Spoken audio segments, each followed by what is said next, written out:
baka. Naglaga lang ako ng baka. Walang ibang gulay na may halo, kaya ito na lang. Maganda ang pagano ng baka nito kasi mabuto, hindi masyadong mataba. Pero malambot na siya. Walang ibang may halo kasi dito sa kapitbahay namin, ang ilang gulay napakadaginuton kaayo. Pero lamay yung pagkakarni, oh. No?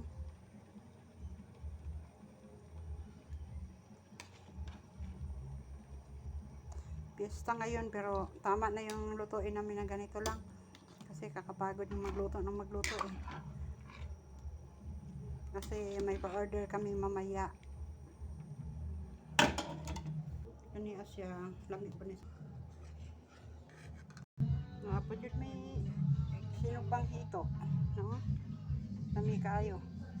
Milin, imong paborito, dali nga rin.